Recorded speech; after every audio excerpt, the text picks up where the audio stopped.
Pública, le damos la bienvenida al padre Luis Fernando. Muy buenos días para todos. Ilustrísimo señor embajador de Italia en Colombia, doctor Gerardo Amaduzzi. Doctora Beatriz Elena Londoño de Transparencia por Colombia. Doctor Antonio Gullo, Universidad Luis de Roma. Doctor Giovanni Tattaglia, magistrado y consejero jurídico del Ministerio de Relaciones Exteriores de Italia. Doctor Gabriel Bustamante, profesor de Estudios Políticos de la Universidad Javeriana. Doctora Patricia Muñoz, directora de posgrado de la Facultad de Ciencias Políticas y Relaciones Internacionales de nuestra universidad. Doctor Piel Luna, coordinador académico de la Escuela Javeriana de Gobierno y Ética Pública. Doctora Adriana Cárdenas, asistente a la Vicerrectoría de Extensión y Relaciones Interinstitucionales de nuestra universidad. Señoras y señores presentes en el conversatorio. El filósofo y arqueólogo belga David van Rysbroek, en su último libro, Contra las elecciones, cómo salvar la democracia, afirma, abro comillas, los síntomas que sufre la democracia occidental son tan habituales como vagos, pero si se suma la abstención, la fluctuación del voto, la pérdida de afiliados de los partidos, la incapacidad de la administración, el debilitamiento político, el temor al fracaso electoral, la dificultad de captación de nuevos políticos, así como el afán compulsivo de protagonismo, la fiebre crónica de las campañas electorales, el estrés agotador de los medios de comunicación, los recelos, la indiferencia y otras lacras pertinentes, se obtiene el perfil de un trastorno conocido como el síndrome de fatiga democrática, que aún no está estudiado por completo, pero que ya padecen numerosas sociedades occidentales. Hasta aquí el doctor David, cierro comillas. Pero no es la permanencia en el tiempo de la democracia, ni la eficacia de su legitimidad, ni las fuerzas las que tienden a abolirla, ni los procedimientos democráticos y ficticios de sus elecciones, ni la aceptación de la opinión pública lo que está deteriorando nuestra democracia. Es simplemente la mente de muchos colombianos y el deterioro de la capacidad de resolución del Estado para ponerle fin a la corrupción en cada uno de los poderes que configuran al mismo, entre ellos los medios de información. En estos tiempos de notoria descomposición de las costumbres y la desintegración de los valores, en donde la mente, la mano extendida y el bolígrafo de los corruptos está subiendo nuestra democracia en una enfermedad casi terminal, es necesario luchar por la recuperación de los principios fundamentales de nuestro Estado social de derecho, donde una sociedad agrietada y rasgada por el relativismo y la descomposición imperante en la política, en la justicia, en los medios de comunicación y en casi todos los entes públicos y privados del Estado. La coyuntura que está viviendo nuestro país en el contexto de corrupción es escalofriante. Vivimos en un mundo en que la información circula de manera desaforada y nuestra institucionalidad se torna obsoleta en poco tiempo y cuando menos lo esperamos. Pues estamos navegando en la oscuridad de las acciones de los corruptos y es necesario buscar otros horizontes, horizontes lejos de la corrupción, aunque es mejor no perder el sitio en el cual nos ha ubicado el destino y luchar con grandeza contra todo lo que está deteriorando nuestra democracia.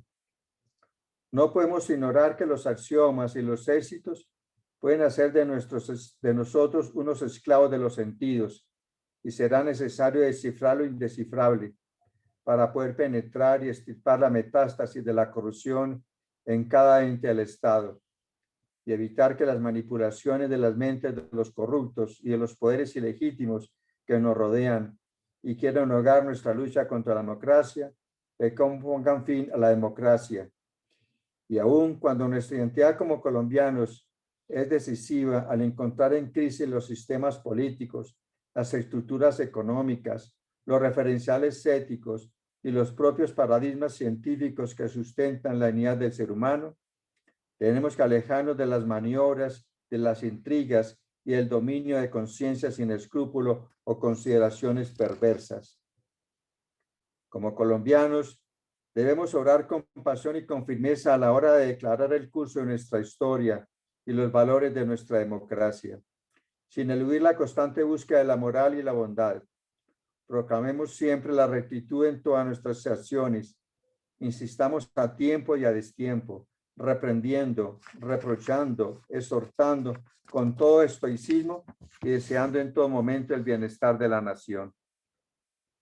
Si no luchamos por una Colombia libre de corrupción, nos esperan tiempos en que la gente no soportará ni lo recto, ni lo noble, ni lo bueno, sino que los enemigos de lo justo, de lo equitativo y lo solidario, para halagarse el oído, se rodearán de maestros a la medida de sus deseos y se apartarán de toda verdad y de toda rectitud. Tenemos como desafío ayudar a construir una Colombia que supere la connotación feudal del tiempo que nos ha correspondido vivir. Debemos luchar por una Colombia en la cual todas las personas podamos ejercer nuestros derechos, gozar de oportunidades y llevar adelante proyectos de vida sin dependencia de fuerzas corruptas, manipuladores o poderes ilegítimos. Estoy convencido que aún podemos recuperar la fe en una Colombia grande, una Colombia en donde quepamos todos, una Colombia sin distinción de raza, religión o color, una Colombia en donde la justicia sea el destino moral de nuestro presente para construir un futuro en paz, un país sin corrupción, en el que el respeto por el otro sea el aliado bondadoso de nuestras acciones y sobre todo tengamos fe en el ejercicio de una libertad respetuosa de la dignidad humana, pues fuera de ella no hay ni ideal, ni justicia, ni paz posible. Nuestra misión como colombianos es contribuir al mantenimiento del orden, de la disciplina, del mandato, de la ley y de la moral, es decir, de un orden espontáneo llamado sociedad, de una sociedad en donde lo sublime, los valores éticos nos conmuevan, nos estremezcan, nos dominen, una sociedad que colme nuestras acciones y principios democráticos a un medio del asombro. Estamos siendo víctimas de una sociedad que nos está acostumbrando a vivir en el desconcierto, una sociedad contaminada por el egoísmo, la mediocridad, el terror, por la descomposición de los valores, en una palabra, por la corrupción. Debemos fundamentar nuestros deberes y derechos en libertad, en donde la libertad sea la armonía entre autonomía y lealtad, entre gobernar y ser gobernado. Debemos construir una Colombia que repose sobre un equilibrio entre las personas y el Estado, y en donde el Estado sea más y mejor al servicio de cada colombiano. No podemos permitir que la crisis de las personas sea también el trance de la democracia y la solución para una democracia enferma por culpa de la corrupción. No son las consultas populares ni las nuevas leyes las que pondrán fin a la corrupción en nuestro país. No en vano el aforismo latino afirma, abro comillas, entre más leyes una república, más corrupta es, cierro comillas. Si queremos alcanzar un país más respetuoso de la dignidad humana, más justo y más solidario, es imperativo cambiar la mente de nuestra clase política oportunista, manipuladora, inoportuna y calculadora, pues no son los paliativos del populismo ni las etiquetas colgadas al sentido común de una ideología lo que fortalece nuestra democracia. Si queremos salvar la democracia, tengamos el valor y la dignidad suficiente para luchar contra la corrupción y que nuestra conciencia y que nuestros ojos puedan mirar de frente porque nos domina la libertad y el valor para proteger los fundamentos de la moral, la ética y la norma. Por eso, hoy cuando la descomposición de los valores está dominando casi todos los estamentos de la sociedad, quiero invitar a todos los medios de información, liberarse de las manipulaciones de quienes ostentan los poderes, incluso el poder mismo de los medios de comunicación, y luchar por una Colombia diferente. Una Colombia en donde los entes informativos de la nación reivindiquen valores y principios y no los ahoguen en intereses mezquinos, calculadores y perversos, que lo único que están logrando es el caos y la ceguedad para conducir el destino de la nación por caminos más respetuosos de la libertad humana. Sean todos bienvenidos al conversatorio. Muchas gracias por estar aquí. Agradecemos la intervención del padre Luis Fernando Álvarez Londoño. A continuación, daremos la bienvenida al señor embajador Gerardo Amaduzzi, embajador de Italia en Colombia. En 1990 se gradúa de Ciencias Políticas en la Universidad de Luis de Roma, ingresa a la carrera diplomática en 1992 y comienza su recorrido profesional en la Dirección General de Asuntos Económicos, en donde se encarga de asuntos económicos multilaterales. Su primera misión al exterior entre los años 1994 y 1998 es en Belgrado. En 1998 se traslada a Alemania con fusiones del primer secretario en Bonn y luego en Berlín, a causa del cambio de la sede de la embajada en 1999. Desde 2000 hasta 2002 es cónsul general en Bar, en Montenegro. Regresa al Ministerio de Relaciones Exteriores, La Farnesina, en 2002 y presta servicio en el despacho del ministro. En el 2005 es nuevamente en misión al extranjero, con funciones de consejero en la Embajada de Italia en Damasco. En el 2009 desempeña el cargo de primer consejero político en la Embajada de Italia en Londres. En 2013 regresa al ministerio con funciones de coordinador para la reforma de las Naciones Unidas en la Dirección General de Asuntos Políticos y de Seguridad, designado ministro plenipotenciario en el 2016, condecorado con el título de Caballero Oficial a la Orden del Mérito de la República en 2012. Le damos la bienvenida al señor embajador Gerardo Amaduzzi. Queridos participantes, en Zoom, en la parte inferior, usted puede encontrar el link de interpretación, donde puede optar la opción de italiano y de español. Entonces queda a su disposición en qué idioma quiere escuchar nuestro evento. Le damos la bienvenida al señor embajador de Italia en Colombia. Muy buenos días a todos. Buongiorno a tutti. Y buenas tardes por los conectados Y yo, de Italia. per chi è collegato para los que están conectados desde Saluto a padre Luis Fernando Álvarez Londoño, vicerrector de la Extensión y Relaciones Interinstitucionales de la Pontificia Universidad Javeriana. Y también a doctora Beatriz Elena Londoño Patiño, secretaria de la Transparencia de la Presidencia de la República de Colombia, y a todos los conectados desde Colombia. Y desde Italia, en particular saludo al doctor Giovanni Tartaglia Porcini, que es un magistrado, consejero jurídico del Ministerio de Relaciones Exteriores y Cooperación Internacionales desde Italia. Y al doctor Antonio Gullo, profesor de la Universidad Luis de Roma, que es la mía ex universidad también.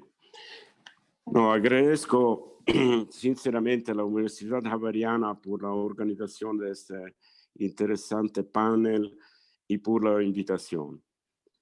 Las positivas y sólidas relaciones entre Colombia e Italia se caracterizan también por un constante diálogo bilateral en materia de anticorrupción, que en los últimos años se ha venido fortaleciendo aún más, como lo demuestra la visita en Colombia en 2017 de la ex ministra de la Justicia Severino y el fiscal especializado Cantone, y la visita en Italia en el 2018 del ex procurador general de la Nación Carrillo. Italia cuenta con una reconocida experiencia y trayectoria a nivel internacional en el marco de la transparencia, la prevención y la lucha a la corrupción, que también jugará un papel importante en su presidencia del G20 que asumió el 1 de diciembre de 2020. El G20 es un proceso largo que involucra un grupo de trabajo dedicado a la lucha a la corrupción.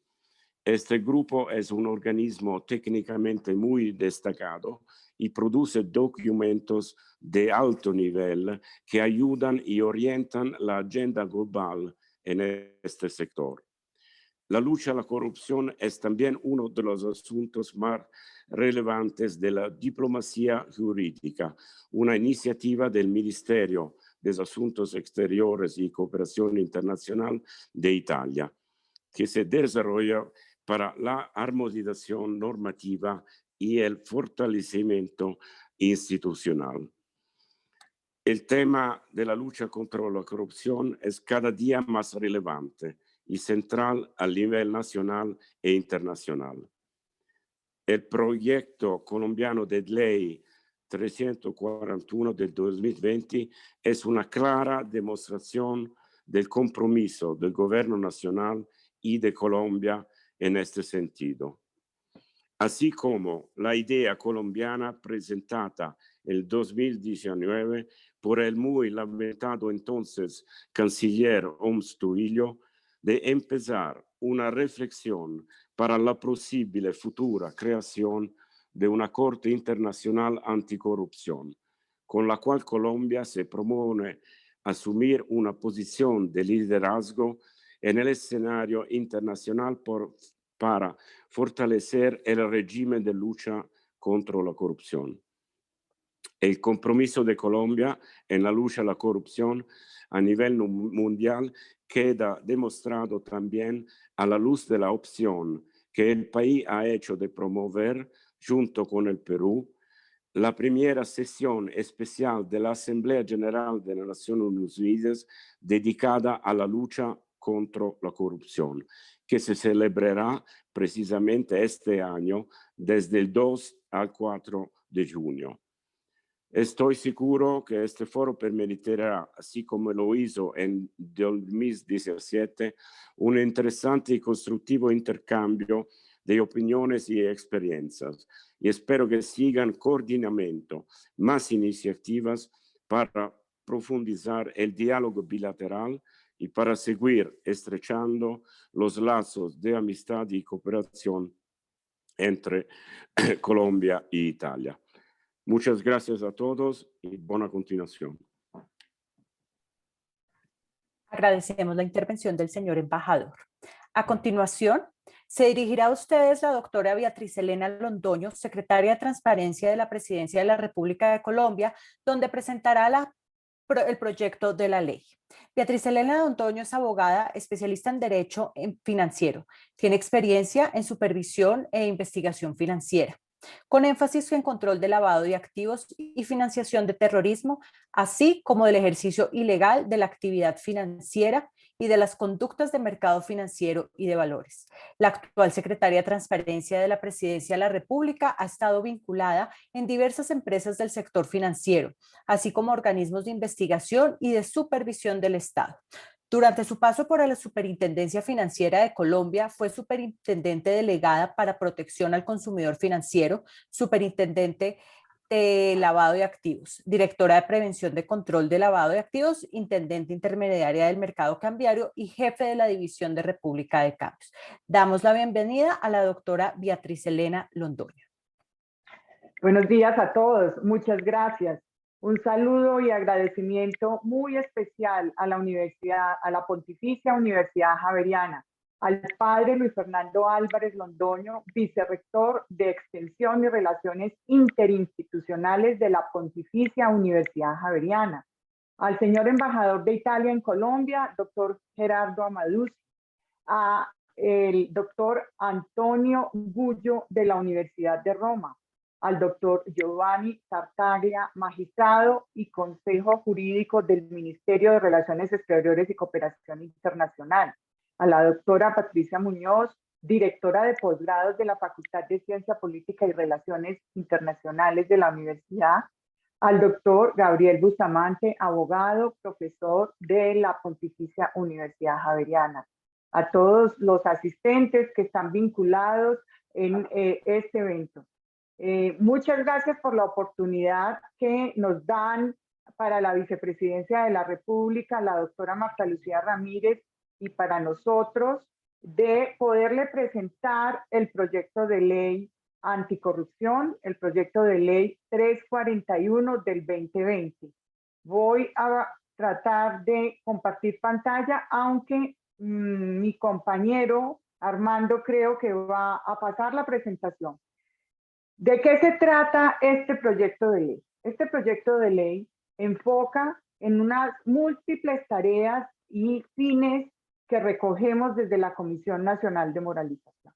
Pues como ustedes saben, el Plan Nacional de Desarrollo del gobierno del presidente Duque, de la señora vicepresidenta Marta Lucía Ramírez de Rincón, tiene una premisa, tiene un capítulo particular en materia de transparencia y legalidad. Y la premisa es cero tolerancia a los corruptos, cero tolerancia con la corrupción. Adelante, Armando.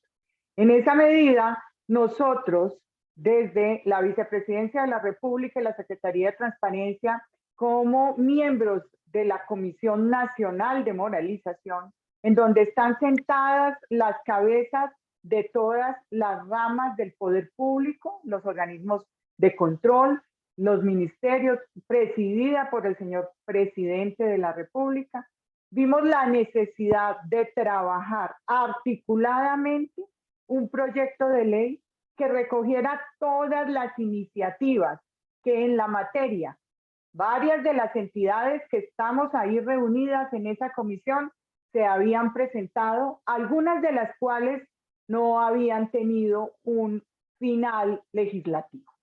Por eso trabajamos entonces 25 entidades del Estado colombiano, 25 entidades técnicas, que revisamos la normatividad existente y que identificamos a partir de nuestra tarea día a día y de los expertos técnicos de cada una de esas entidades, cuáles son los puntos que consideramos que son los que han impedido aplicar efectivamente esas acciones legales o esas facultades legales que tiene, con las que cuenta Colombia contra la corrupción. E igualmente, identificamos los temas de carácter internacional a partir de todos los compromisos que ha adquirido Colombia y de las recomendaciones hechas en diferentes evaluaciones de la OCDE, del GAFI, etcétera, para compilarlos en esta propuesta. Fueron un sinnúmero de reuniones técnicas en donde cada entidad aportó e igualmente se consultó a las demás entidades del Estado colombiano que tienen a partir de toda esta regulación acción o actuación a desarrollar. Desde la Comisión Nacional de Moralización, entonces, se hizo todo el análisis, adelante Armando, y presentamos este proyecto de ley que tiene 3 pilares. Pilares de prevención, sanción y fortalecimiento institucional. Gira en torno a esos 3 capítulos esenciales. Y ahí tenemos entonces 11 apartados con 90 artículos. Un poco extenso, pero vamos a ver a lo largo y rápidamente cómo estamos solucionando algunos temas. Adelante, Armando, por favor. Entonces, uno de nuestros primeros pilares, uno de los pilares que más, atención o análisis tuvo desde la Comisión Nacional de Moralización, la responsabilidad administrativa de personas jurídicas. ¿Cómo la establecimos? Cuando un administrador o funcionario de una persona jurídica que haya sido condenado, está en firme la condena en materia penal, por un delito de corrupción, y siempre y cuando la persona jurídica que hubiere tolerado u omitido la aplicación de su código o su régimen de control de corrupción y se hubiere beneficiado económicamente del mismo, será investigada particularmente y excepcionalmente por la superintendencia o la entidad de supervisión y vigilancia que cubra esa actividad que está desarrollando la persona jurídica. Esto es muy importante porque nos va a permitir entonces llegar a imponer sanciones hasta de 200.000 salarios mínimos legales vigentes e incluso llegar a la cancelación y disolución de la persona jurídica. Hay una gama de sanciones previstas ahí. Y debemos tener presente que estas sanciones son diferentes a las sanciones que esa misma persona jurídica puede ser sujeto por incumplimiento de sus normas o de las normas que rigen su actividad dentro de la supervisión normal de una entidad, de una autoridad de vigilancia y control. Entonces, esa persona jurídica bajo esta responsabilidad superior y de mayor nivel, cuando se presentan estas condiciones, va a ser sujeto de estas sanciones. Ahí es muy importante que tengamos en cuenta, por ejemplo, análisis y encuestas, una que en donde encuestados 690 empresarios, el 96% de esas empresas de nivel nacional desafortunadamente perciben que si se ofrecen sobornos van a obtener ese negocio. Eso no puede ser. Y que en otro estudio, el 88.7% de 124 empresas a nivel mundial resaltan que esos programas de ética y de reputación son efectivos y el 80% considera que su implementación evita procesos penales, y esto es una conclusión de un análisis que hizo la OCDE. Entonces, estas personas jurídicas, no solamente se trata de tener un compliance por tenerlo o de nombrar un oficial de cumplimiento para que esté ahí, no, se trata de interiorizar dentro de la administración toda esa cultura de cumplimiento, porque si tolera u omite esa debida diligencia y uno de sus funcionarios incurre en una conducta delictiva de corrupción, va a tener toda esta responsabilidad. El segundo tema importante y es el de beneficiario final. Este beneficiario final es un pilar dentro del capítulo de prevención. ¿De qué se trata? Tiene dos temas. Tiene la debida diligencia en la que debemos estar y actuar todas las entidades para identificar quién está detrás de esa relación contractual o comercial que yo estoy instaurando o estoy trabando. Debo no solamente limitarme a conocer el que está en el papel figurando con la sociedad, el consorcio, la unión temporal, las SAS, etcétera, sino que debo obtener toda la información necesaria para ir al fondo y establecer quién está detrás en esas participaciones y quién termina siendo ese beneficiario que termina teniendo toda la disposición y el manejo de ese contrato y de otros contratos del Estado de manera no legal. Y que además se dispone la creación del registro de beneficiarios finales. Ese registro de beneficiarios finales estará a cargo de la DIAN. Ya la DIAN tiene la facultad de crear o de llevar el registro de beneficiarios finales para efecto tributario. Pues aquí entonces se aprovechó y se consolida para que lleve el registro de beneficiarios finales al cual accederán las entidades del Estado para consultar quién está detrás y quién es ese beneficiario. Aquí unas cifras que demuestran la necesidad, además de los compromisos internacionales de regular el tema de beneficiario final. Tenemos 2.8 millones de dólares se pierden a causa de facturación donde realmente quien está detrás es facturación falsa y quien está detrás es una persona orquestando todo. Y esta información de los beneficiarios finales es un fundamento además de compromisos y de previstos con organismos internacionales como Gafi, OCDE, Fondo Monetario, entre otros. Adelante, Armando. El siguiente tema dentro del pilar de prevención, la protección a denunciantes de hecho de corrupción. Esto es fundamental. Y aquí empecemos por las cifras. Cuando uno hace análisis, casi que el 40 o el 50% de todos los procesos contra la corrupción y los temas que se identifican donde se materializa la corrupción provienen de denuncia ciudadana, de las personas que están allá en el día a día en contacto con ese mundo de negocios donde perciben ese riesgo de corrupción. Pues aquí entonces debemos protegerlo porque ellas tienen temor a denunciar. Se ha demostrado en los estudios que no denuncian el 78%. Ese estudio de Barómetro Global de la Corrupción de 2019 demostró que el 78% de esas personas no denuncian porque teme a esas represalias. Y aquí lo que estamos regulando es la protección de 3 aspectos fundamentales de esos denunciantes: la identidad, el ámbito laboral, su trabajo y su seguridad física. Y ahí articulamos. No se trata de crear más estructuras ni que además impliquen un mayor costo para el Estado. Se trata de aprovechar lo que ya tenemos.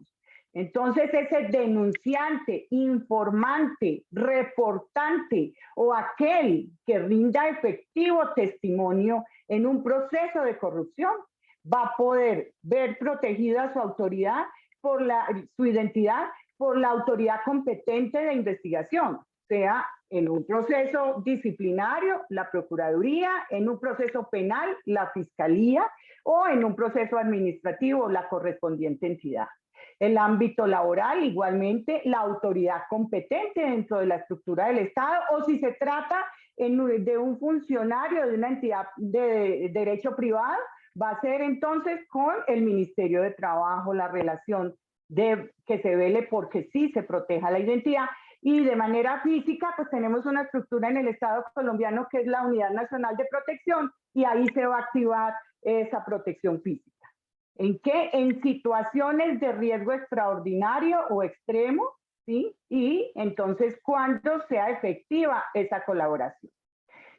El siguiente tema que tiene el proyecto de ley es la pedagogía, que también está dentro del pilar de prevención. Esa pedagogía para la transparencia y la lucha contra la corrupción.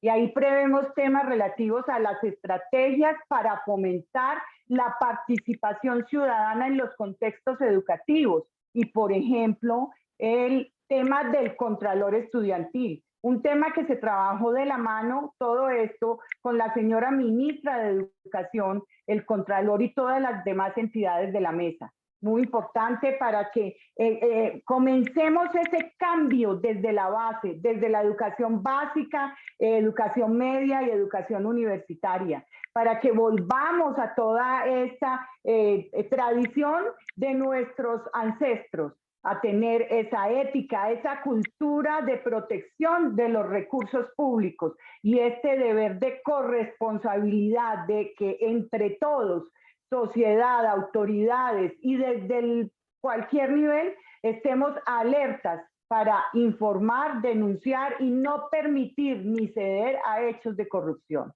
Adelante, Armando, por favor.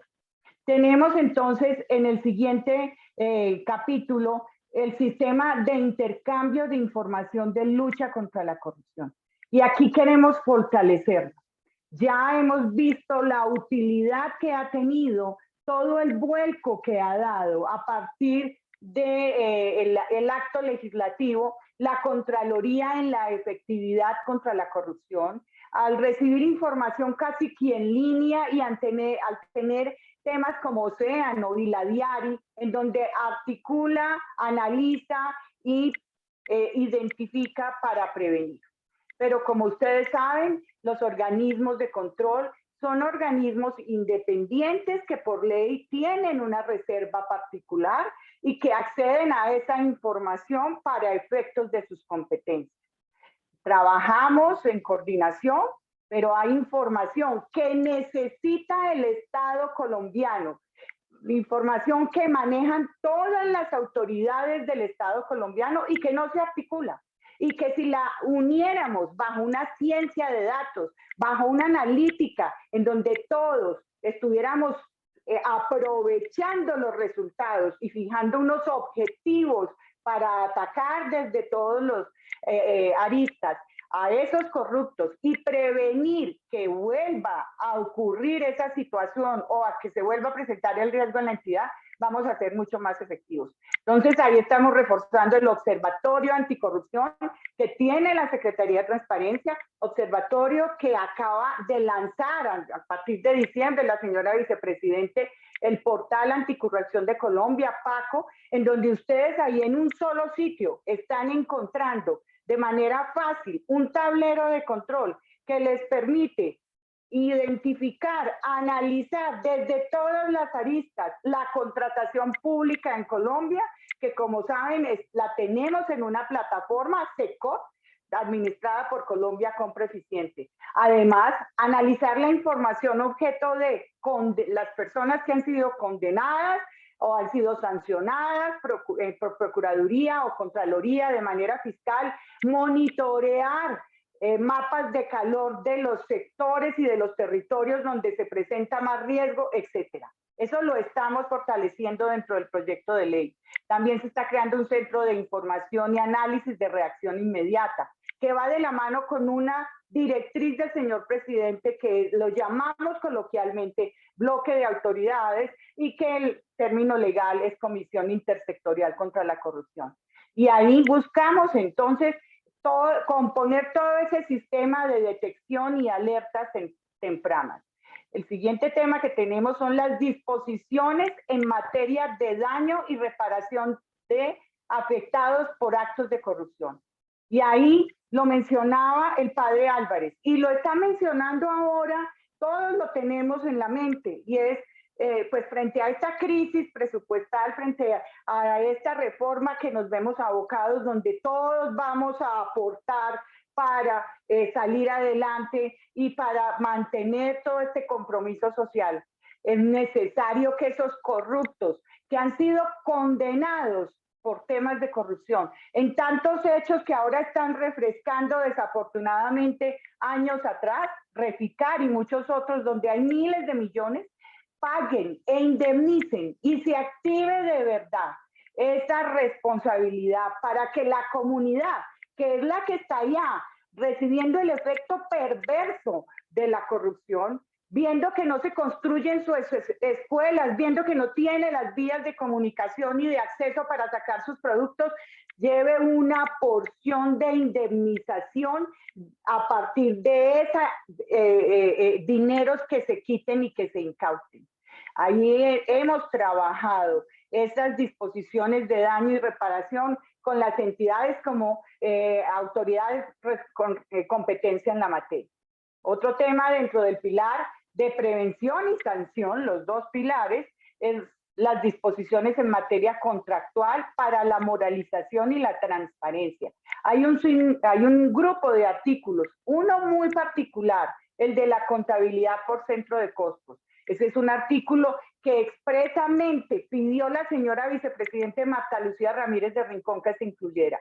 ¿Por qué? Porque la experiencia que hoy, y lo trabajamos de la mano del Contralor, del Contador General de la Nación.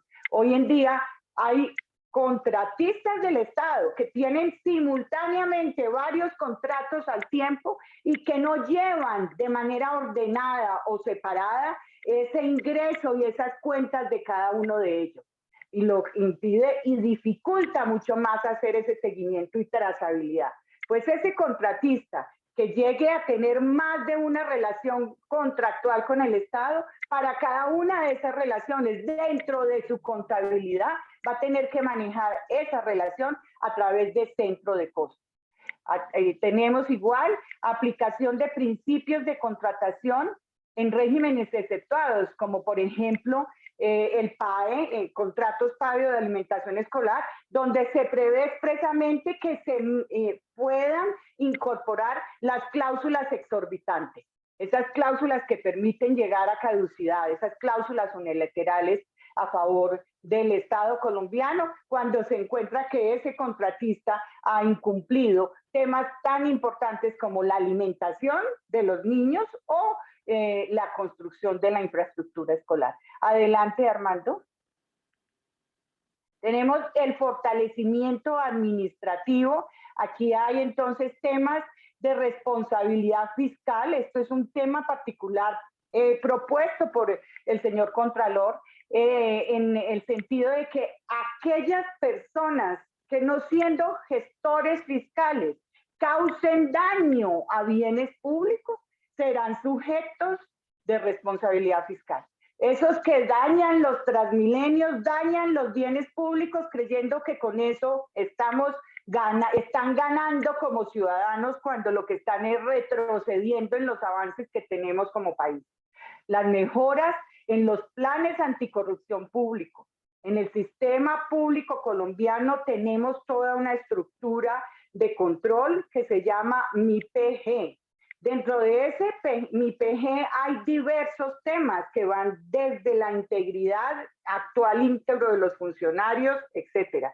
Pues ahí queremos, y hay un tema de transparencia. Ese tema de transparencia lo vamos a retomar, lo vamos a desarrollar a partir de esta facultad para que, igual que se habla en el sector privado del compliance, aquí en el sector público se hable de programas de ética pública similares al compliance, que esos dos actores principales dentro de un Estado de Derecho dentro del país, las entidades públicas y las entidades privadas, hablen y tengan todo ese mismo sistema. Obviamente es un sistema de gestión adecuado a sus características, sabemos cómo funciona, pero que vayan todos en la misma línea de responsabilidad y de control de riesgo de corrupción. Ahí entonces estamos previendo mejoras a la ley de soborno transnacional. Es una ley que ha funcionado muy bien, que la Superintendencia de Sociedades ha venido aplicando muy bien. Nos falta afinar algunos temas por recomendación de la OCDE y lo estamos previendo así. Y estamos previendo también el fortalecimiento de la Comisión Nacional de Moralización, que como lo dije al principio, ahí están todas las cabezas de los órganos del poder público en Colombia, presididas por el señor presidente Iván Duque y la señora vicepresidente Marta Lucía Ramírez. Estamos hablando igualmente del embargo y recuperación de activos en el exterior, una facultad para la que la Contraloría pueda y se facilite la repatriación de todos esos activos de corruptos que están afuera y que hasta ahora han logrado tenerlos allá sin que les llegue la mano de la justicia colombiana. Esos beneficios por colaboración en los procedimientos de la Auditoría General y la responsabilidad fiscal de personas que ocasionen daños al Estado. Tenemos también ajustes a la acción de repetición que ya la tenemos prevista en la Ley 678. Estos ajustes son muy importantes, se trabajaron desde la presidencia del Consejo de Estado, quien hace parte de la Comisión Nacional de Moralización y de la Agencia de Defensa Jurídica del Estado, dos entidades que en su permanente función identifican los problemas de por qué no hemos podido ser efectivos en esa acción de repetición. ¿Qué es la acción de repetición? Brevemente, es aquella facultad que tiene la autoridad pública cuando ha sido responsabilizada por alguna situación de corrupción a indemnizar o a responder ante la ciudadanía, de repetir contra ese funcionario público corrupto que llevó a que la autoridad sufriera esa consecuencia. Repetir para que con los recursos de ese funcionario público se le indemnice a la autoridad el desembolso que debió hacer como resultado del hecho corrupto. Ahí tenemos entonces igual solución de falencias normativas como la conciliación judicial y extrajudicial, en acuerdos de pago, en embargo y secuestro de bienes y de salarios y en temas de llamamiento en garantía. Esto es un pilar de sanción muy importante en la materia y trabajado muy juiciosamente. Adelante, Armando. Tenemos los ajustes al régimen disciplinario para combatir la corrupción. Todo este capítulo es un capítulo trabajado con la Procuraduría General de la Nación. Se están agravando algunas sanciones, se están tipificando unas conductas y se están determinando como sujetos disciplinables esos particulares que ejercen funciones públicas, que administran recursos públicos, que sean interventores o supervisores contractuales y esos auxiliares de la justicia. Tenemos otro tema, el de los sistemas de administración de bienes de la Fiscalía General de la Nación y de extinción de dominio. Oye, entonces, ¿qué se está previendo ahí? Una propuesta particular del señor fiscal general de la Nación, y es que se faculte para que esos bienes que dentro de la análisis e investigación del delito y en temas como flagrancia son objeto de medidas cautelares como el comiso y que van al Fondo Especial para la Administración de Bienes, se puedan enajenar tempranamente. Bienes que puedan, obviamente, con toda la estructura de protección de terceros, de derechos de terceros de buena fe, puedan disponerse y no queden allá en bodegas o en parqueaderos esperando a que se produzca la condena efectiva en el delito. Y ese ejercicio de derechos por terceros titulares de buena fe, ya lo mencioné, es clave dentro de toda esta articulado. Adelante, Armando. Pues esto es, en resumen, lo que tenemos para contarles a ustedes de nuestro proyecto de ley, que como ve tiene un sinnúmero de temas que trabajamos desde la Comisión Nacional, todas las autoridades estamos en bloque, estamos defendiéndolo. Ya tuvimos una audiencia pública, el señor ponente, el honorable senador Germán Barón Cotrino, estamos iniciando, lo radicó esta semana, inició su tránsito ya en la Comisión Primera del Senado y sobre el cual pedimos el acompañamiento y el apoyo de todos ustedes.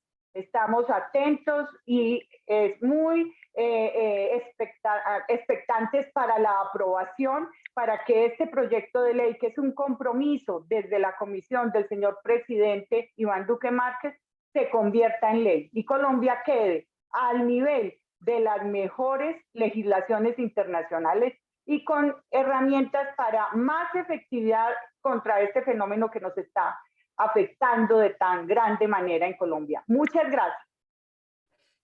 Agradecemos la intervención de la doctora Beatriz Londoño. A continuación daremos inicio a nuestro conversatorio. Quienes nos estarán acompañando, la doctora Beatriz Elena Londoño, el doctor Antonio Gulio, profesor de Derecho Penal y director del curso de estudios de Departamento de Derecho de la Universidad Luis de Roma Carli. Durante el gobierno del presidente Monti fue primer asesor legal de la ministra de Justicia y luego subsecretario de Estado de Justicia. Es miembro del Comité Científico Asociación Internacional de Derecho Penal. También nos estará acompañando en el día de hoy Giovanni Tartaglia, magistrado y consejero jurídico del Ministerio de Relaciones Exteriores y Cooperación Internacional, catedrático de Derecho y Legislación Antimafia, autor de monografías y artículos en revistas jurídicas nacionales e internacionales, director científico de numerosos programas y asistencia técnica internacional, coordinador del Grupo de Estudio Italo-Ruso para la lucha contra el narcotráfico, delegado italiano en el G20 Anticorrupción, miembro del Comité Científico y de Seguridad de Eurispes, coordinador del tercer pilar del programa Euro-Latinoamericano, el Pacto de Lucha contra el Crimen Organizado Transnacional. También estará con nosotros el doctor Gabriel Bustamante Peña, abogado y magíster en estudios políticos de la Pontificia Universidad Javeriana, consultor en temas de paz, derechos humanos y participación ciudadana. Se ha desempeñado como subdirector de participación en la Unidad para las Víctimas, defensor delegado en la Defensoría del Pueblo e hizo parte del equipo consultor del Estatuto de Participación Ciudadana. Entre sus publicaciones se destaca El derecho a la consulta previa, avances y retos en América Latina, ¿Qué pasó con la democracia participativa en Colombia? Y Guerra, corrupción y desigualdad en Colombia. Nuestra moderadora para nuestro conversatorio es la doctora Patricia Muñoz G., abogada de la Universidad del Atlántico, especialista en Derecho Administrativo de la Universidad Externado de Colombia y magistra en Estudios Políticos de la Pontificia Universidad Javeriana, docente investigador de la Pontificia Universidad Javeriana, Bogotá. Actualmente se desempeña como directora de los programas de posgrado de la Facultad de Ciencia Política y Relaciones Internacionales de la Pontificia Universidad Javeriana. Hace parte del grupo de investigación en participación política y ciudadana reconocido y escalafonado por Colciencias. Desde el 2012 hace parte de la Junta Directiva de la Asociación Colombiana de Ciencia Política, ACPOL, actualmente en el cargo de tesorera y entre el 2012 y 2015 a cargo de la presidencia de ACPOL. Damos la bienvenida a todos nuestros panelistas y a la moderadora. Muy buenos días, doctora Adriana. Gracias. Le invito a nuestros panelistas, la doctora Beatriz Elena Londoño, el doctor Gabriel Bustamante Peña, el doctor Antonio Gulo y el magistrado Giovanni Tartaglia, que podamos abrir nuestros micrófonos y nuestra cámara para poder iniciar este conversatorio con el panel de lujo que hoy contamos en este foro organizado por la Escuela Javeriana de Gobierno y Ética Pública. Bienvenidos nuestros panelistas, bienvenida la doctora Beatriz Londoño, y mientras todos nos vinculamos a esta sala, a nuestro panel, les cuento cómo podemos aprovechar el tiempo en nuestra conversación. Hemos identificado algunos temas, algunas preguntas sobre las cuales quisiéramos conversar alrededor del proyecto de ley 341, el proyecto de ley de transparencia, prevención y lucha contra la corrupción, a partir de la experiencia italiana y a partir luego del aporte que podamos realizar desde nuestro país, desde el conocimiento que tenemos de la ley, del proyecto de ley, y por ello entonces queremos que el ejercicio de participación sea a manera de conversación. Cada uno de ustedes tendrá 2 minutos para contestar cada tópico de las preguntas que hemos seleccionado.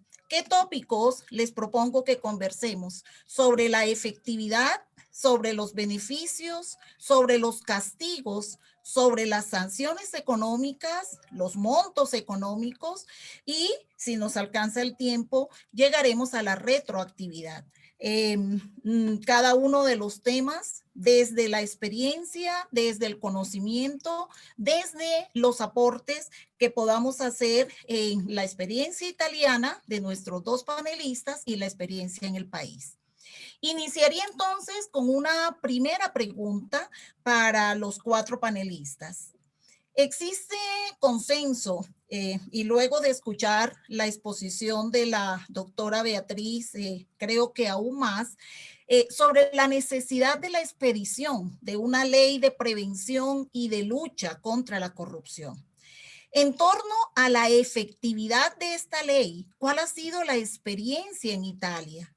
¿Qué líneas de convergencia encuentran, en el caso italiano, con el proyecto de ley 341, el proyecto de ley de transparencia, prevención y lucha contra la corrupción? Y en el caso colombiano, para nuestros panelistas, ¿qué hace que en Colombia se pueda asegurar la efectividad de la ley? Con ese tiempo que les he señalado de marco de los 2 minutos, daría entonces el uso de la palabra a la doctora Beatriz Londoño, luego al profesor Gabriel Bustamante, y terminaríamos con las intervenciones de los doctores Antonio Gulo y el magistrado Giovanni Tartaglia. Adelante, doctora Beatriz. Muchas gracias, doctora Patricia. Un gusto saludarla. Pues mira, como lo acabo de mencionar, beneficios todos, no solamente que cerramos esos vacíos que me parecen los más importantes, porque como lo decía el padre Álvarez, hay mucha legislación en Colombia, hay herramientas, pero no han sido efectivas, porque hay ese detallito que en la práctica, que es lo que enriquece esto, ya se identificó, y ahí estamos cerrando ese detallito para que sea más efectivo. Eso es un tema. El segundo tema, pues obviamente la necesidad, aquí estamos como ciudadanos, esto recoge igualmente todo el tema de la conversación nacional y de la consulta anticorrupción. Todos necesitamos una acción efectiva y aquí toda esta conciencia social, esta inconformidad tiene total justificación y nosotros como Colombia tenemos que dar ese cambio. Aquí estamos dando un cambio. El tema es muy de fondo. Se está trabajando en esa línea porque esto tiene que llegar. Y finalmente, el beneficio pues es cumplir todos estos estándares internacionales y compromisos de Colombia que de verdad nos llevan a mejorar, a ir en una línea correcta contra la corrupción.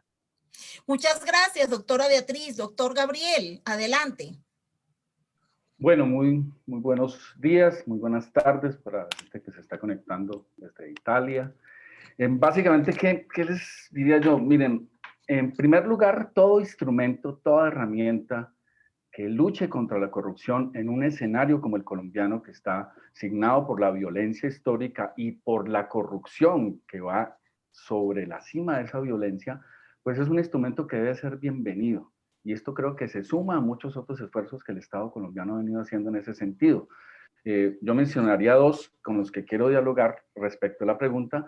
Hace poco, ya en el 2019, aprobamos la ley 2014, que suma esfuerzos en la lucha contra la corrupción. De pronto, la medida más mediática ha sido la prohibición de detención domiciliaria a los corruptos, pero hay muchas más en esta ley. Y quiero mencionar una especialmente en la cual quiero poner el énfasis dado por la experiencia que he tenido, y es el tema de la participación ciudadana. Entonces, ¿cómo va a conversar esta ley? ¿Cómo se va a articular con la ley 1517 del 2015, el Estatuto de Participación Ciudadana? En dos sentidos que hay ahí muy importantes.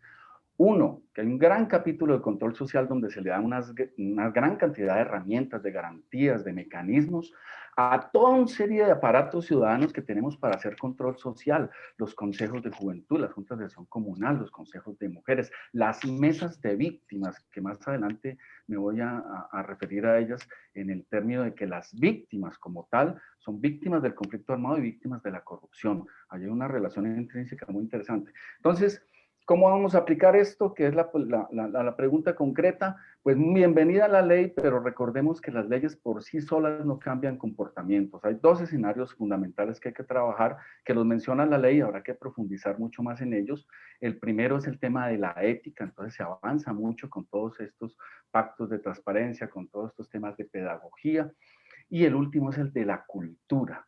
Entonces, legalidad, ética y cultura es un trío que debe alinearse para que apunten en el mismo sentido, porque lastimosamente en Colombia tenemos muchas leyes anticorrupción, pero tenemos muchas prácticas en la vida cotidiana, en la cultura, en la falta de ética, que contradicen todos los postulados legales y hacen que esas leyes se vuelvan inaplicables. Gracias, doctor Bustamante. Doctor Gulo, tiene usted la palabra para conocer la experiencia italiana y las líneas de convergencia con nuestro proyecto de ley. Buon pomeriggio a tutti. Buenas tardes a todos. Agradezco a todos por la invitación y sobre todo a la Universidad Javeriana. Escuché con mucho interés la intervención, en particular la ilustración del proyecto. En pocas palabras, quisiera sintetizar la estrategia de combate a la corrupción en Italia, que en los últimos años en particular se ha revelado ganadora, subrayando como después del 2012, la ley anticorrupción que fue aprobada en este año, apuntó no solo a la represión, y se formularon varias tipos de pena, el tráfico también de licencias ilícitas y también se apostó hacia la prevención. Muchos de los perfiles son los que están mencionados en la ley. En la experiencia italiana, el rol más importante, uno de los roles más importantes para garantizar la eficacia, ha sido desarrollado por la institución de la Agencia Nacional Anticorrupción. Nuestro sistema tiene el poder, tiene varios poderes de control, de vigilancia también en colaboración con las otras instituciones, también con poderes sustitutivos y el poder de comisariar, de controlar cuando, eh, cuando, cuando se muestran evidentes indicios, entonces se hace un control más profundo y se sanciona. En el sector público, la ANAC es uno de los principales interlocutores para el whistleblowing, para las señalaciones de conductas ilícitas, el ANAC. En nuestro ordenamiento también le apostamos a una intervención integrada en el plan de represión hacia el lavado, y también a otras figuras conectadas con la corrupción, en el balance financiero, la evasión fiscal.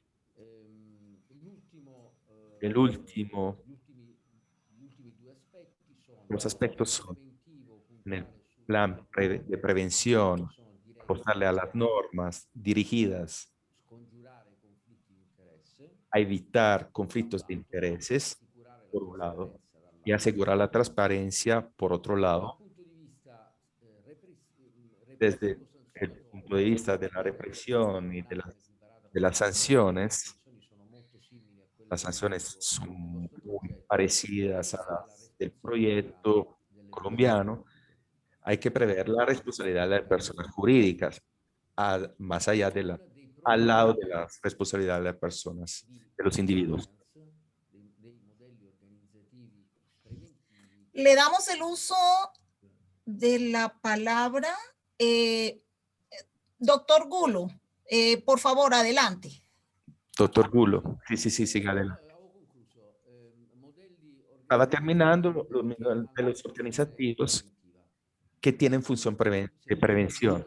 Si puede apuntar en nuestro proyecto, yo comparto la idea de intervención sobre la formación, sobre la educación cívica. Es un aspecto muy relevante. Nosotros también como universidad tenemos desde hace varios años con el Ministerio de la Instrucción, de la Educación, con la Agencia Nacional Anticorrupción, con la Procura Nacional contra la Mafia, un programa que se llama Legalidad, que difunde la cultura de la legalidad en las escuelas, en los bachilleratos y en los institutos de formación. Gracias. A usted, doctor Gulo. Damos el uso de la palabra al doctor Giovanni Tartaglia. También sobre el magistrado Giovanni Tartaglia, también sobre el mismo tópico, la experiencia italiana, los aprendizajes sobre la efectividad de la ley. Bueno, muchísimas gracias. Tomo la palabra por primera vez, así que quiero agradecer para saludar y agradecerle al padre Luis Fernando Álvarez Londoño por la invitación, al embajador de Italia en Colombia, su excelencia Gerardo Amaduzzi, a los colegas que están participando en este panel. Voy a hablar con una posición de multilateralidad y les voy a responder sobre la experiencia italiana dentro del marco normativo internacional de lucha contra la corrupción. Les puedo decir que trabajando o habiéndome interesado en este proyecto de ley 341, me parece un proyecto de ley avanzada, moderna e inspirada en valores multilaterales muy significativos. El primero entre ellos tiene que ver con la última consideración que mencionó el profesor Gullo, que es la pedagogía social. la diseminación de la cultura, de la legalidad. Lo que se llama consensus building en inglés es esa creación de consenso, generar los presupuestos para que una reforma de este porte pueda tener éxito. Colombia hace parte de los marcos multilaterales más importantes a nivel global. Y en ese sentido, sigue las recomendaciones de las Naciones Unidas y de la OCDE, la Organización para la Cooperación y el Desarrollo Económicos. Pero me gustaría también añadir un argumento importante sobre el tema del consenso, y es citar uno de los documentos más importantes multilaterales en tema de la lucha contra la corrupción y que vale la pena tener en consideración para el desarrollo de la ley. Son altos principios sobre la corrupción y el crecimiento económico del G20, un documento adoptado en el 2014. Rápidamente, me gustaría decirles que estos principios explican por qué es necesaria una legislación moderna, eficaz de lucha contra la corrupción, porque la corrupción es la primera causa de depresión económica. Y en particular, el G20 hace una lista de las modalidades con las cuales la corrupción bloquea el desarrollo de un país, y se las voy a nombrar rápidamente. Es desviar recursos, reducir el nivel de inversión, reducir los niveles de eficacia y de competitividad comercial, la reducción de la renta fiscal para bienes y servicios, el aumento del gasto público, la reducción de la fidelidad fiscal, la reducción de la productividad y la innovación, el aumento de costos en todas las actividades, la reducción de los bienes de crecimiento económico y social, la reducción del nivel de puestos de trabajo, la reducción del acceso al trabajo en el sector público, aumento de la pobreza y la desigualdad, el obstáculo ante el Estado de Derecho, el obstáculo ante el mercado libre y también el aumento de la inestabilidad política. Estos son más o menos unos principios muy resumidos que se desarrollan en el G20 en un documento y que hoy en día son más actuales que nunca. Italia en el 2021 es el presidente del G20. En el año tan duro después de la pandemia, en este año en el que entendemos qué tan importante es la prevención de la corrupción, no solo desde el punto de vista ético, sino de protección social. Gracias, magistrado Tartaglia. Luego de esta primera sección de preguntas, puntos de vista, experiencias compartidas, queremos agradecer las intervenciones a través del chat, donde también hay algunas inquietudes a las que les buscaremos espacio en la última sección de intervención de nuestros panelistas. En este segundo momento, les propongo a nuestros panelistas que podamos aportar desde la experiencia, desde nuestros puntos de vista, desde nuestros estudios, en términos del castigo.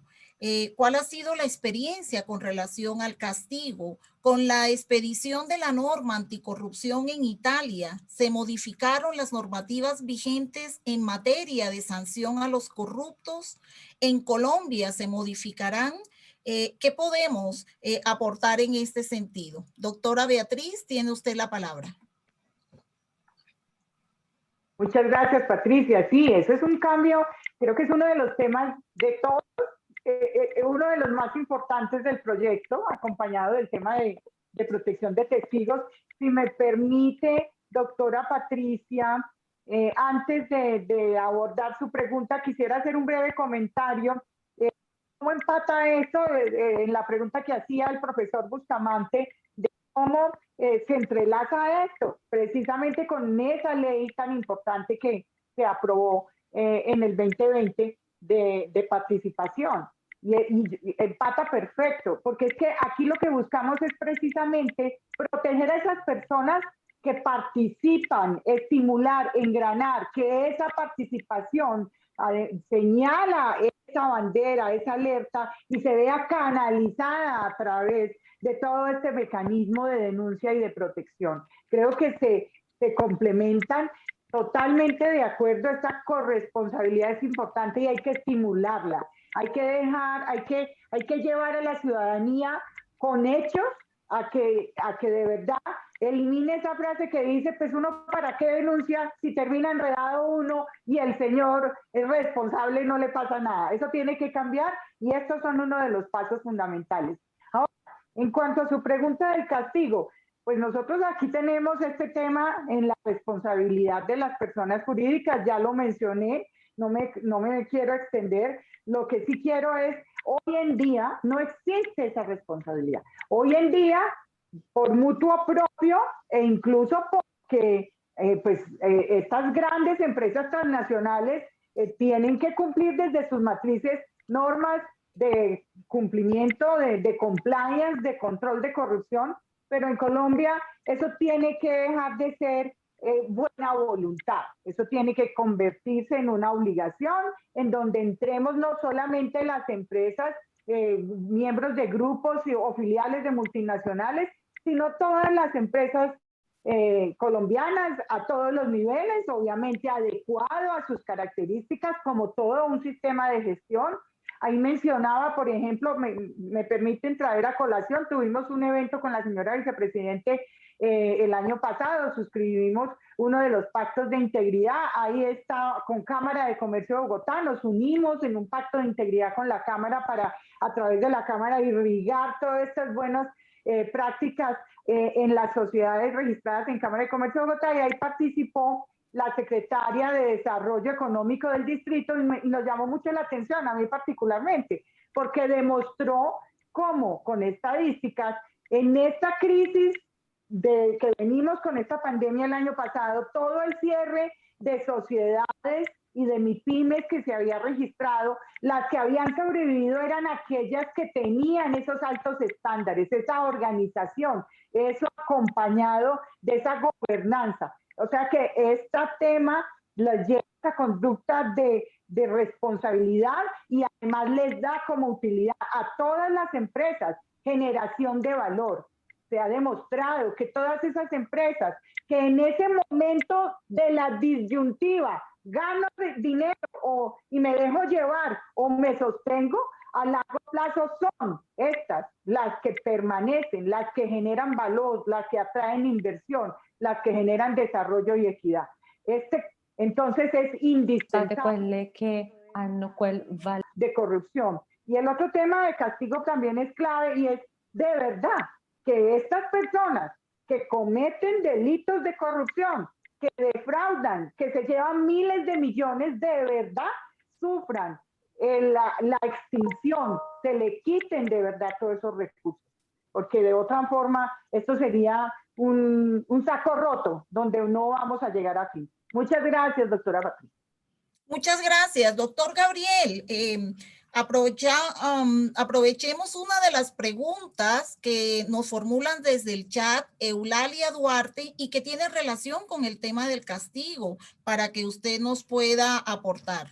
Cuando se denuncia, dice nuestra participante, y los entes de control no avanzan, se quedan en respuestas amañadas y adecuadas para que el ente de control no haga las auditorías, porque no se trabaja de manera mancomunada, no se habla el mismo idioma ni la misma, no se tiene la misma información en tiempo real.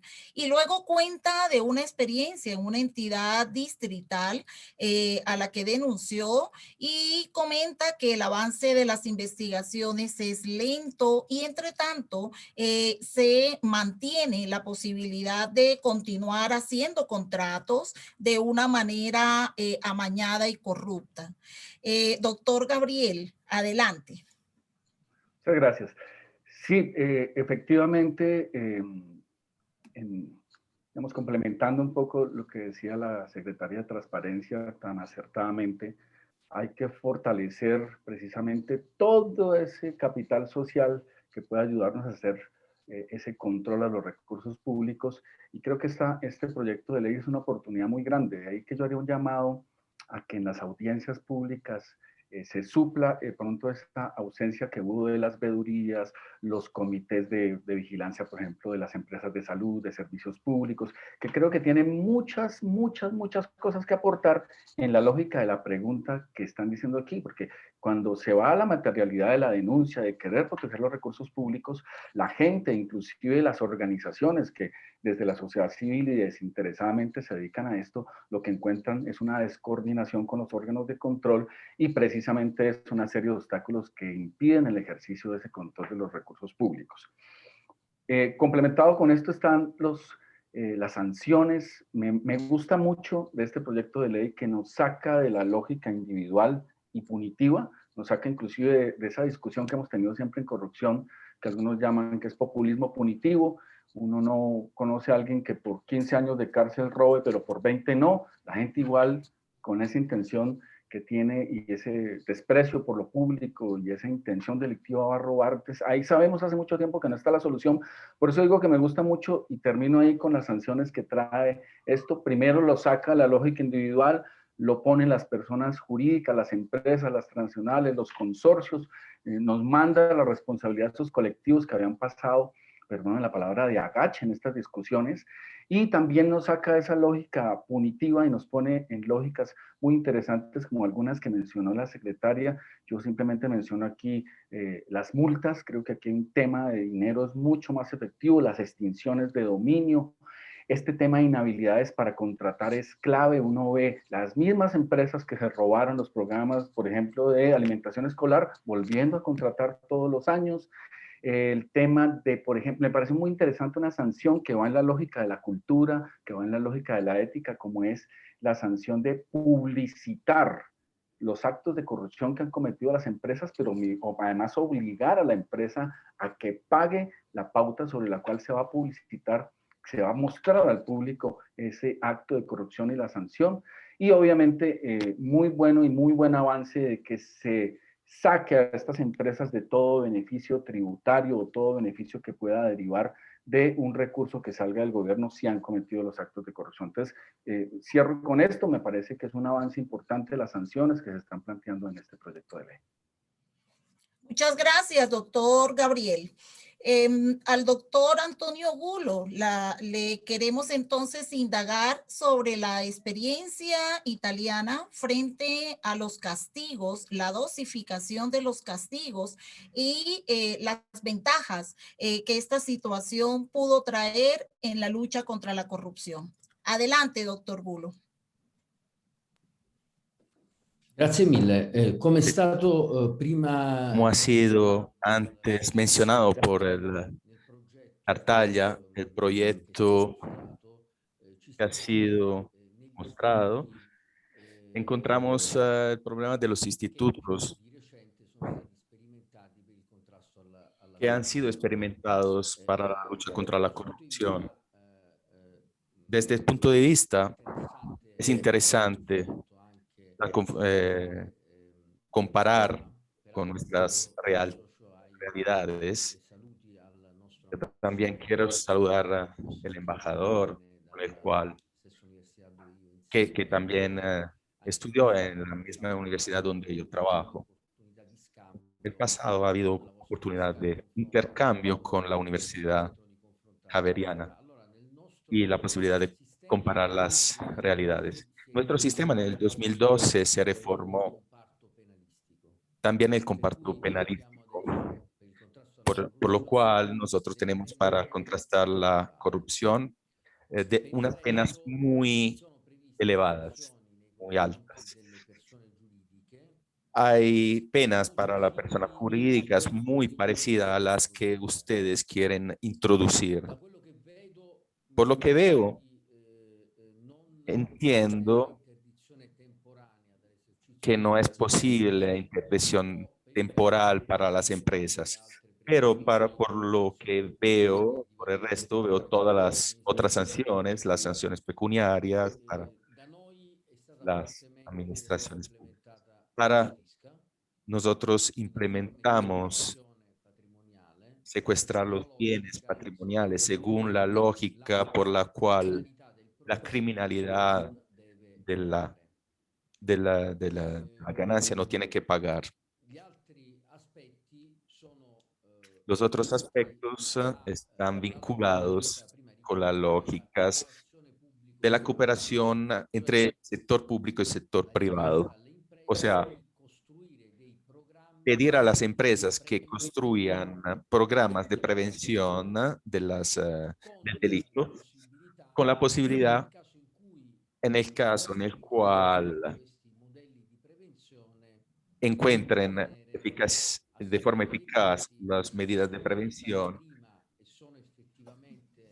los casos en los cuales se adopten programas que puedan reducir el riesgo de corrupción, se puede excluir la responsabilidad en ciertas condiciones, en el caso en el cual se adoptan, pues podemos tener una reducción de la sanción. Desde el 2017 le apostamos al público, al privado, al sector público y al sector privado. En el sector público, para que se vuelva efectivo, nosotros tenemos poderes que pueden sancionar por cuenta del ANAC, y tenemos procedimientos de señalación de los delitos. A nivel de la Unión Europea, hace poco se emitió una directiva que será actuada en los varios ordenamientos, pero nosotros ya tenemos una disciplina muy articulada. Tenemos también un responsable por la prevención al interno de la pública administración, que tiene que adoptar planes anticorrupción y es uno de los destinatarios de las señalaciones de comportamientos ilícitos. Gracias. Adelante, magistrado Tartaglia. Muchísimas gracias. El acercamiento es un acercamiento multilateralista para completar el marco. Yo quiero subrayar que para averiguar si un marco de sanciones es eficaz, hay que comprender cuál es el fenómeno criminal de referencia. Y entonces, ¿cómo es hoy la corrupción? ¿Cómo se presenta la corrupción moderna? La que yo definí, una corrupción más peligrosa de la que nosotros conocemos habitualmente. La corrupción también es un instrumento de la criminalidad organizada para infiltrar la economía en la administración pública. Esto es claro que para este tipo de corrupción las sanciones tienen que ser construidas con grande atención. En nuestro ordenamiento hay un fenómeno de osmosis entre la legislación en contra del crimen organizado y la legislación contra la corrupción. Hay un transferimiento entre modelos que funcionaron en un sistema respecto al otro sistema. En particular, quiero subrayar la importancia del contraste de la confisca de los bienes, del secuestro de los bienes, la importancia de la interdicción, también de las personas, cuanto de las personas físicas, tanto de las personas jurídicas, que hayan cumplido comportamientos de corrupción, y entonces la interdicción de poder contratar con la pública administración y cumplir con actividades económicas. Es muy importante esta iniciativa porque es muy eficaz y vale mucho más que una sanción de reclusión o detentiva, de detención. Tiene que ser efectiva, obviamente.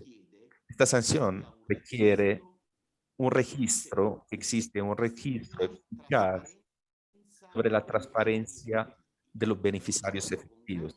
Yo noté con grande sorpresa que esta propuesta, este proyecto de ley, tiene claramente la misma línea para la transparencia a favor de los beneficiarios efectivos. No hay sanción que pueda ser efectiva si el proceso no es efectivo. Entonces, una reforma como esta, que es epocal, tiene que ser acompañada por un fortalecimiento institucional. Hay un capítulo también sobre eso en la ley. Por eso digo que es una ley moderna y con inspiración. Pero hay que ponerle cuidado a los temas procesuales. En particular a la prescripción. Me refiero prácticamente al decurso del tiempo, que a veces juega en contra de la averiguación de la verdad institucional, crea las bases para la impunidad. El tema de la prescripción es un tema muy importante, es un tema determinante para la lucha a la corrupción. Muchas gracias a nuestros panelistas. Quiero proponerles en el último bloque, para ser fieles con el cumplimiento de nuestro horario, referirnos a un tema importante y que ya el magistrado Giovanni Tartaglia lo tocaba en su intervención, el tema de las sanciones económicas. Quisiera conocer la reflexión de ustedes desde la experiencia italiana y desde nuestro país sobre los beneficios finales de los réditos de la corrupción. ¿Cómo son castigados en Italia? ¿Cuáles son los porcentajes de recuperación de los réditos de la corrupción? ¿Qué experiencias nos pueden compartir sobre el rastreo de recursos y su recuperación para el fisco? Y en nuestro país, ¿serán castigados? ¿Cuál es el destino de los bienes adquiridos con dineros producto de la corrupción? Y a la doctora Beatriz Londoño, formularle una de las preguntas de nuestro público en torno a las oficinas de control. ¿Qué importancia tienen las oficinas de control interno en la lucha contra la corrupción? También lo pregunta nuestro participante en Colombia y en la experiencia internacional. ¿Y cómo se pueden fortalecer estas instituciones para cumplir sus funciones? Adelante, doctora Beatriz. Muchas gracias, Patricia. No, el papel es todo. Los jefes de control interno son la acción inmediata ahí en cada una de las entidades cuando el sistema de gestión MIPG identifique que se está presentando el riesgo de corrupción o que se materialice el riesgo de corrupción. ¿Por qué? Porque el jefe de control interno tiene que estar permanentemente velando porque ese sistema funcione, estar revisando esas alertas, estar articulando con todas las áreas de la entidad, con, por ejemplo, la oficina de planeación, el mismo cabeza de la entidad, previendo cuál fue la causa que originó esa distorsión, el riesgo, en qué área, cómo afinar, y eso tiene que ir de la mano con las oficinas de control interno disciplinario. Y esas acciones de las oficinas de control interno disciplinario tienen que ser efectivas y no quedarse ahí tiempos, ¿sí? Mientras es más difícil, se va primero la persona que identificó el hecho de corrupción que el funcionario que está siendo investigado por el hecho de corrupción. Eso no puede ser. Entonces, este control interno tiene un rol preponderante. De hecho, la red anticorrupción de jefes de control interno es una red que se articula desde Departamento Administrativo de la Presidencia, Vicepresidencia, Departamento Administrativo de Función Pública, va de la mano con la Contraloría. En toda esta nueva actividad de la Contraloría está reforzando mucho esto y nosotros desde Secretaría de Transparencia es un par indispensable. Entonces, no pueden ser ruedas aisladas, no pueden ser personas pasivas. Tradicionalmente los jefes de control interno han tenido como ese relacionamiento con los jefes de las entidades. Algunos de ellos desafortunadamente han dejado de esa objetividad en pro de la transparencia. Eso tiene que cambiar y sobre eso se está trabajando desde, como te digo, la red anticorrupción, desde Departamento Administrativo de Función Pública y siendo útil para la tarea que la Contraloría está desarrollando. Nosotros vamos a reforzar mucho esto, porque como te dije, estos son los medios que se tiene allá desde el Estado colombiano en cada entidad para que de verdad actúen, ¿sí? Y estén previendo que ese sistema contra la corrupción siempre esté efectivo y funcionando. Muchas gracias. Doctor Gabriel, a la misma pregunta, yo le adiciono una inquietud que nos plantean nuestros participantes desde el chat. ¿Esta ley tendrá alguna regulación respecto a la gestión de los conflictos de intereses, tanto en las actividades privadas como en las públicas, teniendo en cuenta que es un tema de integridad, de transparencia, al que no se le ha dado la importancia que merece y que puede ser una alerta para la prevención de posibles riesgos de corrupción o la materialización de los mismos? Igualmente, otra inquietud que se plantea, ¿cómo poner freno a la corrupción cuando se cree que los corruptos son únicamente los funcionarios, pero la sociedad civil hoy, a través del voto, a través de las ofertas, también, ¿no? Hace parte y el legislador primario está permeado? ¿Cómo cambiar esto? Precisamente usted que nos ha conversado desde el inicio en el tema de participación ciudadana y papel de los ciudadanos en este proceso. Adelante, profesor Gabriel. Gracias. Bueno, a la primera pregunta, efectivamente la ley avanza y obliga, muy valioso que obliga a las empresas, que ya vuelve esto un tema colectivo, una responsabilidad empresarial a los finales beneficiarios de los procesos de corrupción, pero obliga a las empresas y obliga a otras instancias a crear unos programas de ética pública, unos programas de prevención de la corrupción, y creo que ahí van a estar un tema del mayor interés va a ser los conflictos de intereses, en donde finalmente lo que hay detrás de eso son, en el caso de que no se tengan en cuenta, son beneficios que derivan de procesos de corrupción. Lo segundo es el tema que, excelente pregunta, porque básicamente muchas veces se cree que el tema de la corrupción es algo solamente que afecta a recursos públicos y que hacen funcionarios. No, el tema de la corrupción en sus términos amplios, recordemos una definición de Lord Acton que dice que el poder corrompe y el poder absoluto corrompe absolutamente. Y creo que un poco la pedagogía, un poco las figuras como el contralor estudiantil, un poco las propuestas de que en educación básica, media e inclusive universitaria se empiece a hablar de esto, nos tiene que dar una discusión muy grande en el país de que no sabemos manejar el poder económico, el poder político, el poder militar, el poder inclusive espiritual.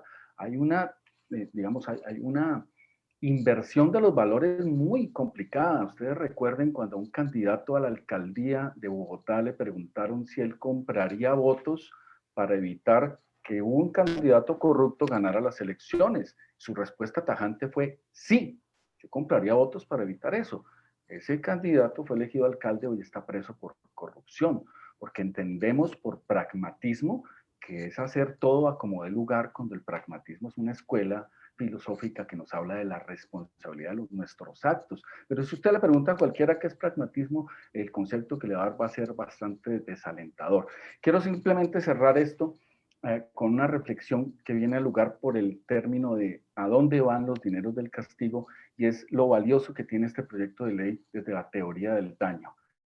Y la teoría del daño nos lleva necesariamente a las víctimas de la corrupción, y las víctimas de esa corrupción, y con esto termino, revisemos quiénes son. Los niños de territorios en conflicto de La Guajira o del Chocó que mueren porque la plata del acueducto se la robaron, o las madres gestantes de municipios de departamentos como Arauca, cuyos niños mueren porque la plata del hospital se lo robaron.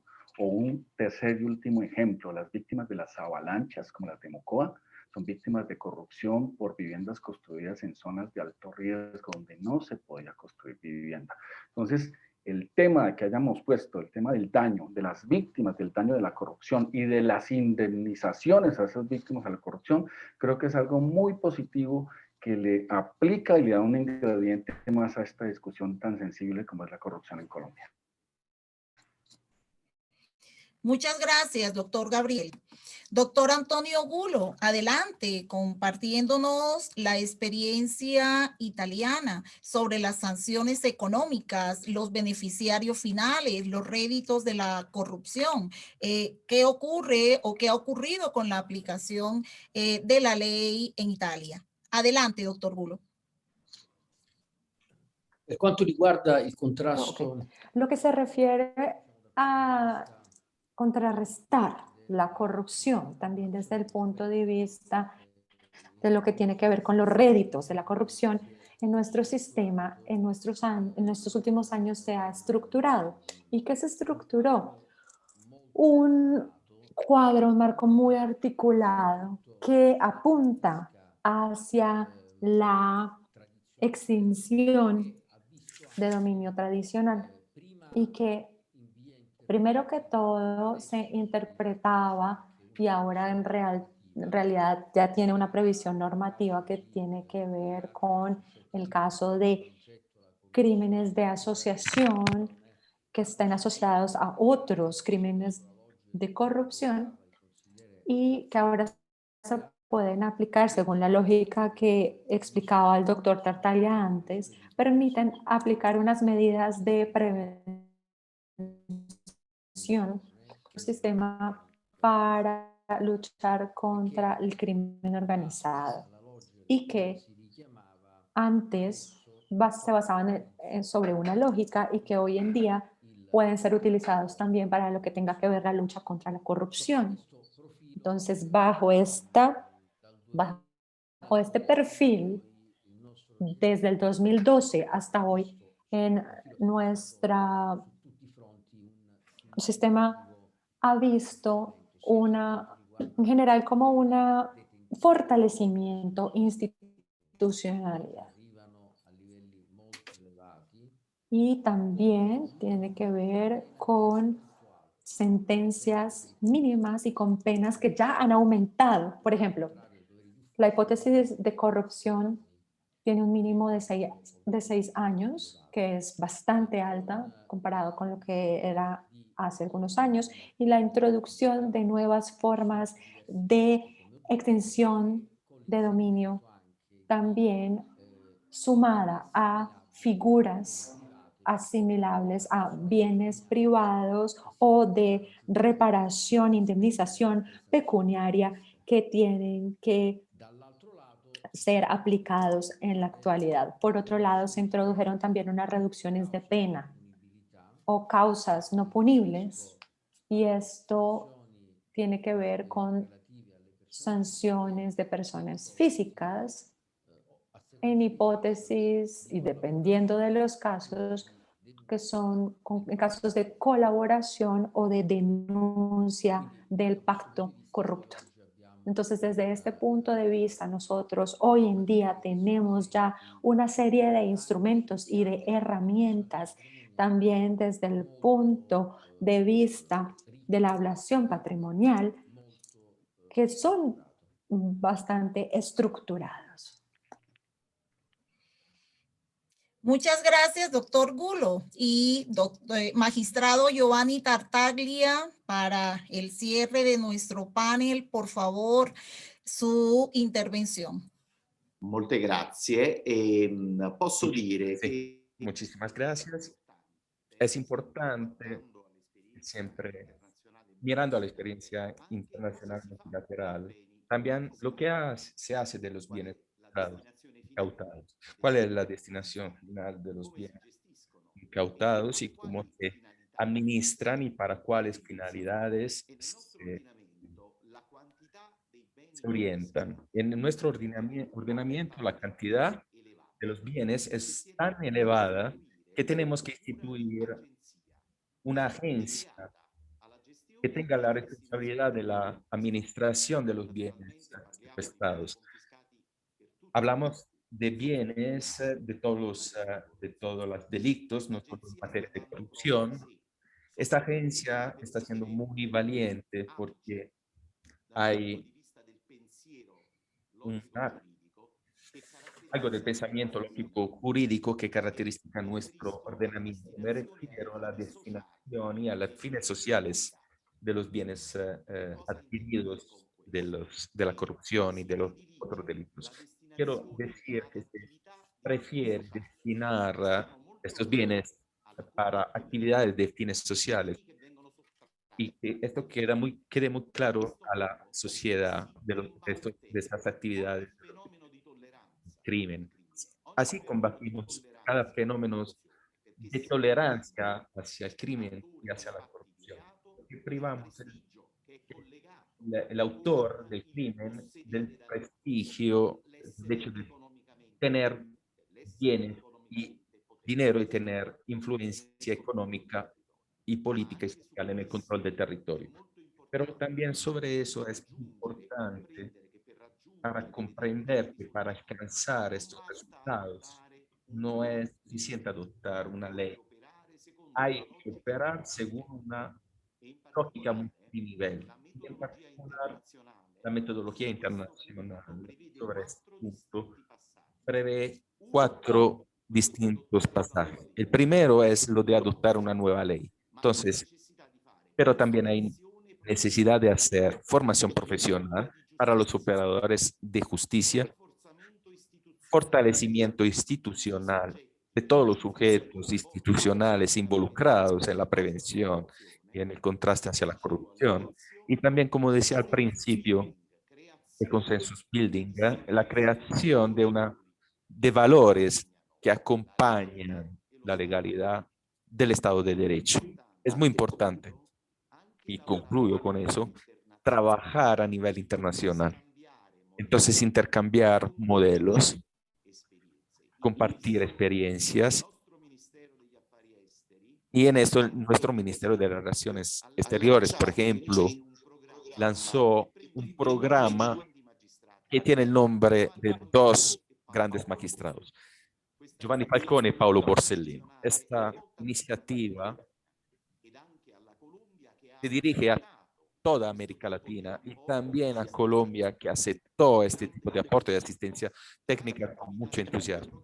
Entre las actividades, quiero señalar, con referencia al secuestro de los bienes.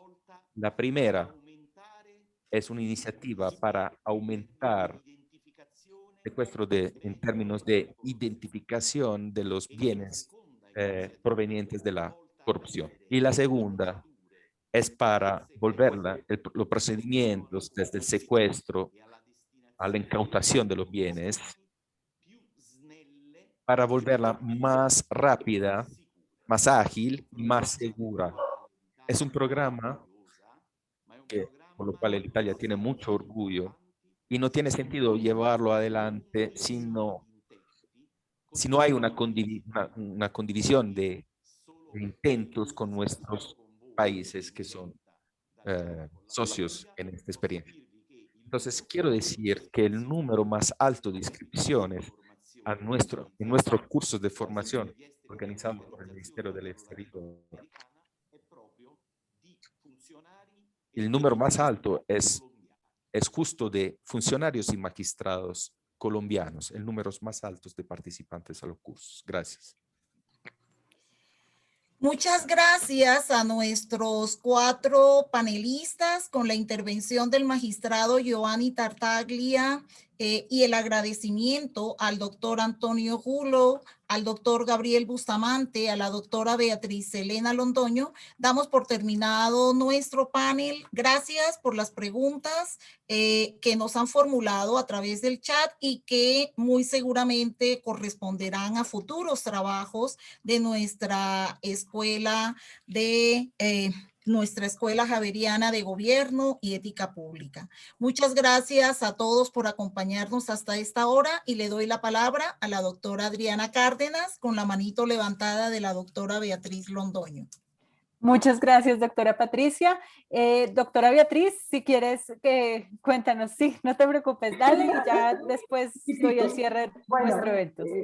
Pues muchas gracias, muy ilustrador, de mucha utilidad para nosotros, todas las opiniones de mis honorables compañeros, del doctor Giovanni Tartaglia, del profesor Antonio Bulo, del profesor Bustamante, todos de mucha utilidad. Aquí no he hecho sino tomar nota queremos enriquecerla mucho más. Yo quiero que todos los que están aquí conectados, la ciudadanía, tome nota de 3 páginas. observatorioanticorrupción.gov.co.